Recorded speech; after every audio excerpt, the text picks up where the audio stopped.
First and foremost, want to thank God for being here. Each and every one of us is through His only begotten Son that we have redemption, and He has come to redeem us all. With that said, I'm truly thankful that God allowed the lives of Bob Lejeune and myself to cross paths. It's because of this jamboree I get to meet the man and be inspired by his heart, his compassion, his authenticity. Sometimes it was tough, but it was always real. It's challenged me as a husband, a father, a teacher, a mentor, in many ways, to change and then be a lot more like him. So for Bob Lejeune today, we lift him up today in a very special way. I want to thank the Quadians. Again, it's your yes. Your yes to this committee, your yes to this community, your yes to the Lafayette community that continues to change our community. A lot of people are in a lot better places because of you in this room. So thank you for that. In a world and a culture where we've become so isolated, thank you for your yes to continue to keep showing up, your yes to continue to keep doing things for our young adults in our community. It's making a difference. So thank you for that. I think it's one of the key reasons why the Lafayette Acadiana area is really special. To the men in the back, the coaches, I want to thank you. More and more, the last 5-10 years, this profession is starting to diminish. Had the opportunity of sitting on hiring committees this past off season, and less people are getting into this profession. It's a tough job. It requires a lot. Cell phones and internet and social media has made it a tougher job than it's been in the past. But it's the commitment of those men in the back that are changing, molding, and mentoring the young men of tomorrow. That'll be the men and the leaders of tomorrow. So thank you, coaches, for your commitment to that, your continued commitment to that. And I guess the challenge for us is to make sure our profession continues to grow and getting some young blood into our profession as well. I'm thankful for St. Thomas More, the community, our administration. I'm lucky that our new principal, St. Thomas More Cougar great, Marty Cannon, is here with us.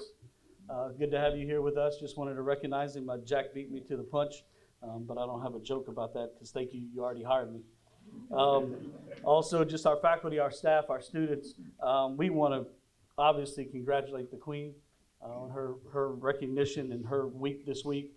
I've been blessed enough to be around some of the families that have had that unique experience, and it is a once-in-a-lifetime experience. So one of the young girls from our school that was named 10, 15 years ago, every year at this time, she reaches out to me because this week was that special.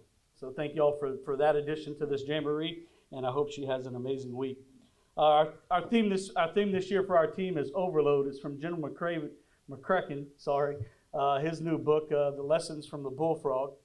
And he would talk about how when he was in the Navy SEALs, they would go out onto a job and they would figure out what it was going to take to do the job. And when it came to the time for them to actually go out and get the job done, they always took more. Overload. Never show up with what you think you need. Always show up with more. And that seems to be the lesson we're trying to teach our kids this year as we roll into this season. It's not enough to just show up.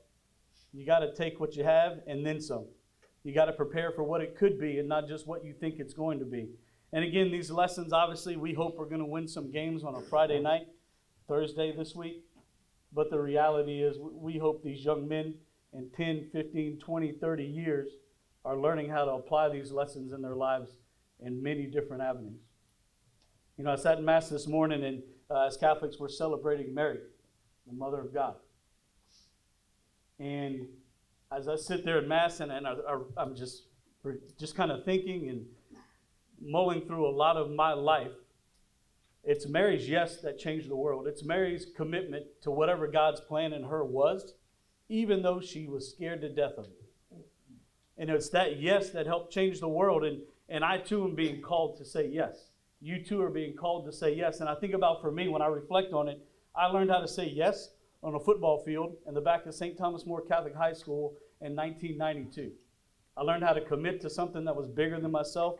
I learned how to commit to something that I didn't know what it was going to look like. I learned how to commit to people who were going to guide me in different ways. And it's because of that commitment I stand here today.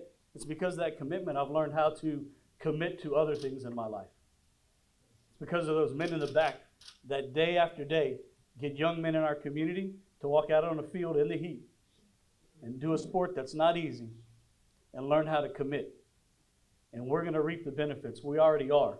But in 10, 15, 20 years, this community will still be filled with rooms like this because they were molded by guys like that in the back. Continue to say yes. Thank you so much, and let's have a great jamboree again.